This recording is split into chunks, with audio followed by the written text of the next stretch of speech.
صلی اللہ علی محمد صلی اللہ علیہ وسلم۔ اعوذ باللہ السمیع العلیم من الشیطان الرجیم، بسم اللہ الرحمن الرحیم، والصلاة والسلام علی رسولہ الکریم۔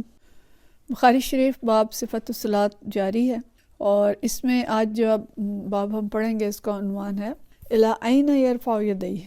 کہ کہاں تک ہاتھوں کو اٹھائے۔ یعنی ہم پڑھ رہے تھے نا کہ تکبیر اولیٰ میں ہاتھ اٹھانے ہیں، اور پھر رفع یدین کے بارے میں ہم نے دیکھا کہ رکوع میں جاتے ہوئے اور رکوع سے اٹھتے ہوئے بھی ہاتھ اٹھانا۔ تو یہ باب ایسا ہے کہ ہاتھ تو اٹھانے ہیں، تو کہاں تک اٹھانے ہیں۔ وقال ابو حمید، اور ابو حمید کہتے ہیں فی اصحابہ، اپنے ساتھیوں کے سامنے انہوں نے یہ بات کی کہ رفع النبی صلی اللہ علیہ وسلم حذو منکبیہ، کہ نبی کریم صلی اللہ علیہ وسلم نے ہاتھ اٹھائے اپنے کندھوں کے برابر۔ یعنی جو ابو حمید ساعدی،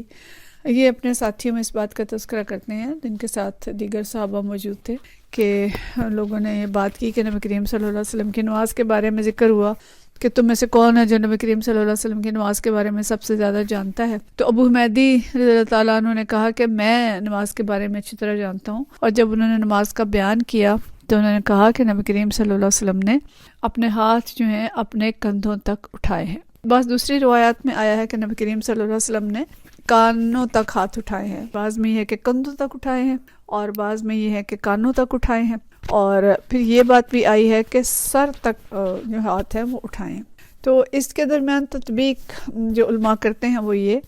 کہ امام شافعی رحمۃ اللہ علیہ یہ فرماتے ہیں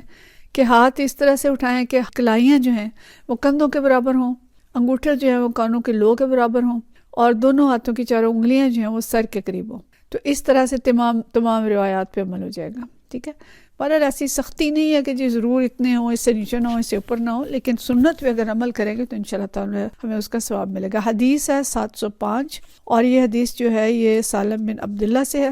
ان سالم بن عبداللہ ان عبداللہ بن عمر رضی اللہ تعالی عنہ قال، فرماتے ہیں رأیت النبی صلی اللہ علیہ وسلم، کہ میں نے نبی کریم صلی اللہ علیہ وسلم کو دیکھا افتتح تکبیر فی الصلاۃ، کہ جب آپ صلی اللہ علیہ وسلم نے تکبیر کہہ کے نماز کا آغاز کیا، فرفع یدیہ حین یکبر، تو جب آپ نے تکبیر کہی تو ہاتھوں کو اٹھایا، حتی یجعلہما حذو منکبیہ، یہاں تک کہ انہیں اپنے کندھوں کے برابر لے آئے۔ وَإِذَا كَبَّرَ لِلرُّكُوعِ فَعَلَ مِثْلَهُ، اور جب رکوع کے لیے تکبیر کی تو ویسے ہی کیا۔ وَإِذَا قَالَ سَمِعَ اللَّهُ لِمَنْ حَمِدَهُ، اور جب سمع اللہ لمن حمدہ کہا فعل مثلہ،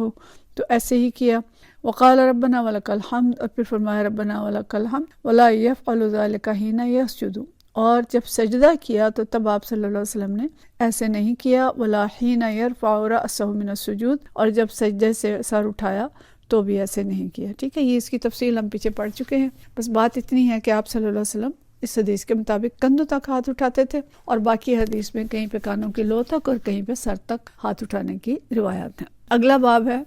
رفع الیدین اذا قام من الرکعتین،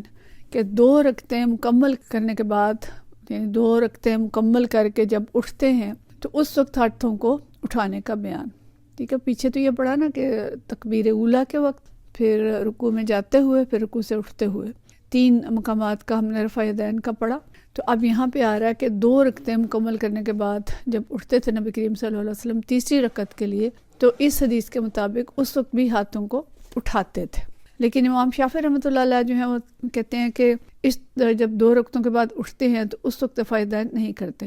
تو وہ 3 مقامات پہ رفع یدین کے قائل ہیں، وہ جو 3 ہم نے پیچھے جن کا ذکر کیا ہے۔ پھر وہ کہتے ہیں کہ پہلی جو تشہد اولیٰ ہے، یعنی 2 رکعت مکمل کرنے کے بعد نبی کریم صلی اللہ علیہ وسلم جب اٹھتے تھے تو شروع میں رفع یدین کرتے تھے، بعد میں آپ صلی اللہ علیہ وسلم نے چھوڑ دیا تھا۔ تو حنفیہ یہ کہتے ہیں کہ جس طرح تشہد اولیٰ کے بعد نبی صلی اللہ علیہ وسلم نے رفع یدین کو ترک کیا، اسی طرح رکوع کرتے وقت، رکوع سے سر اٹھاتے وقت بھی آپ صلی اللہ علیہ وسلم نے رفع یدین پہلے کرتے تھے اور بعد میں اس کو ترک کر دیا، اور آخر میں صرف آپ صلی اللہ علیہ وسلم تکبیر افتتاح کے موقع پر یا تکبیر تحریمہ کے موقع پر رفع یدین کرتے تھے، واللہ عالم۔ حدیث ہے 706، اور یہ بھی حضرت نافع سے ہے، عن نافع ان ابن عمر کان اذا دخل فی صلاۃ، کہ ابن عمر یعنی عبداللہ بن عمر رضی اللہ تعالیٰ عنہ جب نماز کا آغاز کرتے، کبر ورفع یدیہ، تو تکبیر کہتے اور ہاتھ اٹھاتے، وَإِذَا رَكَعَ رَفَعَ يَدَيْهِ، جب رکوع کرتے تو ہاتھ اٹھاتے، رفع یدین کرتے۔ وَإِذَا قَالَ سَمِعَ اللَّهُ لِمَنْ حَمِدَهُ رَفَعَ يَدَيْهِ، اور جب سمع اللہ لمن حمدہ کہتے تو ہاتھ اٹھاتے۔ وَإِذَا قَامَ مِنَ الرَّكْعَتَيْنِ رَفَعَ يَدَيْهِ، اور جب 2 رکعتیں مکمل کر کے اٹھتے تو پھر ہاتھ اٹھاتے۔ وَرَفَعَ ذَلِكَ ابْنُ عُمَرَ إِلَى النَّبِيِّ صلی اللہ علیہ وسلم، اس حدیث کو، اس بات کو پھر حضرت عبداللہ بن عمر جو ہیں وہ نبی کریم صلی اللہ علیہ وسلم تک لے جاتے تھے کہ آپ صلی اللہ علیہ وسلم نے ایسے ہی کیا ہے۔ تو اس میں پوری بحث ہم پیچھے پڑ چکے ہیں، اس لیے اس کو دہرانے کی ہمیں ضرورت نہیں ہے۔ آج اگلا باب جو ہے وہ باب وضع یمنی علی الیسری، کہ نماز میں دائیں ہاتھ کو بائیں ہاتھ پر رکھنے کا بیان، کہ نماز میں ہاتھ کیسے رکھیں گے، کون سا ہاتھ اوپر کون سا ہاتھ نیچے۔ دیکھیں نبی کریم صلی اللہ علیہ وسلم تمام تفصیلات ہمیں بتا کے گئے ہیں نماز کی، اور پھر فرماتے یہ تھے کہ جیسے میں نماز پڑھتا ہوں ویسے نماز پڑھو۔ تو حدیث ہے 707، اور یہ حدیث جو ہے ابی حازم سے روایت ہے، عن ابی حازم فرماتے ہیں عن سہل بن سعد، وہ سہل بن سعد سے روایت کرتے ہیں، قال فرماتے ہیں کان الناس یؤمرون، کہ لوگوں کو حکم دیا جاتا تھا، ان یضع الرجل، کہ کوئی شخص رکھے اپنا ہاتھ، الید الیمنی علی ذراعیہ الیسری، کہ دائیں ہاتھ کو بائیں ہاتھ کی کلائی پر رکھے۔ وقال ابو حازم، اور ابو حازم کہتے ہیں لا اعلمہ الا ینمی ذلک الی النبی صلی اللہ علیہ وسلم، میں یہ جانتا ہوں کہ حضرت سہل اس بات کو نبی کریم صلی اللہ علیہ وسلم کی طرف منسوب کرتے تھے۔ مطلب یہ کہ نبی کریم صلی اللہ علیہ وسلم نے اسی طرح کہا۔ اسماعیل نے ینما کو بصیغہ مجہول، ینمی بصیغہ معروف نہیں کہا۔ اچھا، تو مطلب کیا ہے کہ نبی کریم صلی اللہ علیہ وسلم کے بعد کی یہ بات ہے کہ لوگ جو ہیں وہ ایک دوسرے کو حکم دیتے تھے کہ دایاں ہاتھ جو ہے وہ بائیں ہاتھ کے اوپر رکھیں، اس طرح سے رکھیں کہ دایاں ہاتھ بائیں ہاتھ کے اوپر ہو، اور جو ہاتھ کی انگلی ہے وہ کلائی کے اوپر ہو۔ یہ جو لفظ آیا نا کہ ذراعی ہے، تو ذراع جو ہے یہ کہتے ہیں ہتھیلی سے لے کے کوہنی تک جو حصہ ہے بازو کا، اس کو۔ تو مطلب اس حدیث کے مطابق یہ ہے کہ دایاں ہاتھ بائیں ہاتھ پہ رکھا جائے، اور اس طرح رکھا جائے کہ ہاتھ کے اوپر ہاتھ آئے لیکن انگلیاں جو ہیں وہ کلائی کے اوپر آ جائیں۔ اچھا، اصل میں اس میں بھی مختلف حدیثیں ہیں۔ ایک حدیث یہ ہے کہ نبی صلی اللہ علیہ وسلم نے اپنے دایاں ہاتھ بائیں ہاتھ کی ہتھیلی پہ رکھا، مطلب یہ جو ہے یہ داؤد اور نسائی کے اندر حدیث ہے۔ اچھا، اور حدیث یہ بھی ہے کہ بائیں ہاتھ کی ذراع پر رکھا، یعنی ایک تو یہ ہوگا نا کہ صرف ہاتھ کے اوپر ہاتھ رکھا، دوسرے ایک ہاتھ ذرا آگے کر کے رکھا کہ وہ کلائی کے اوپر بھی آ گیا۔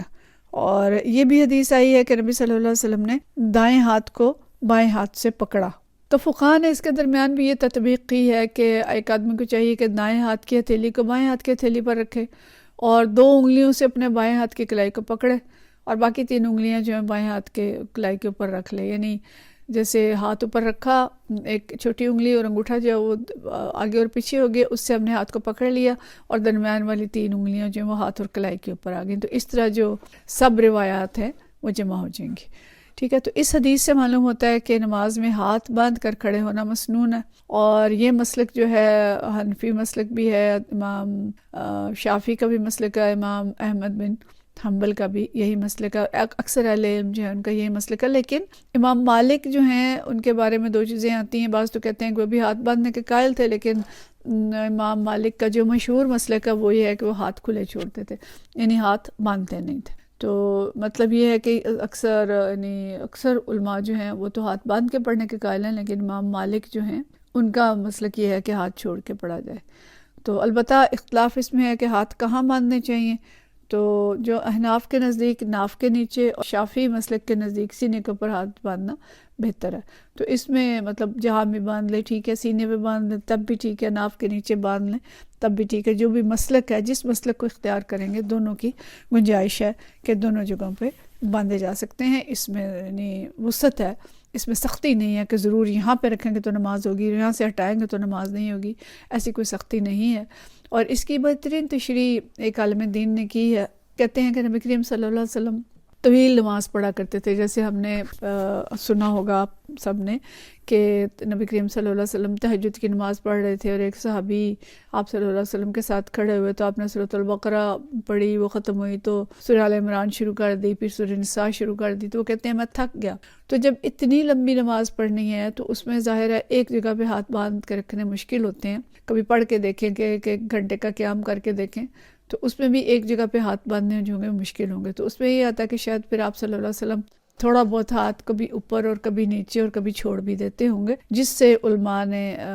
یہ مختلف مسالک جو ہے وہ نکالے ہیں کہ جس صحابی نے جو دیکھا اس نے سمجھا کہ یہی طریقہ ٹھیک ہے۔ تو حقیقت یہ ہے کہ اس میں وسعت ہے اور اس میں اتنی سختی نہیں ہے کہ بس یہاں رکھیں گے تو نماز ٹھیک ہے اور یہاں سے نیچے کر دیں گے تو ٹھیک نہیں ہے، ہاتھ پکڑیں گے تو ٹھیک ہے، نہ پکڑیں گے تو نہیں ٹھیک۔ تو اتنی سختی نہیں ہے بھئی، نماز پڑھیں اور جو طریقہ آسان لگتا ہے، جو مسلک آپ کو آسان لگتا ہے، جو مسلک اختیار کیا اسی مسلک پہ چلنا چاہیے تو اس کو اختیار کریں، لیکن یہ ہے کہ نماز پہ توجہ دیں اور نماز کو اچھی طرح سے پڑھیں۔ اگلا باب جو ہے نماز میں خشوع کا ہوگا، جو اگلی دفعہ ہم دیکھیں گے کہ اصل اہم چیز یہ ہے کہ نماز میں ہمیں یہ احساس ہو کہ ہم اللہ تعالیٰ کے سامنے کھڑے ہیں اور ہماری اندر تک بھی یہ جذبات جو ہے وہ پائے جا رہے ہوں، تب نماز انشاءاللہ زیادہ درست ہوگی۔ وآخر دعوانا ان الحمدللہ رب العالمین۔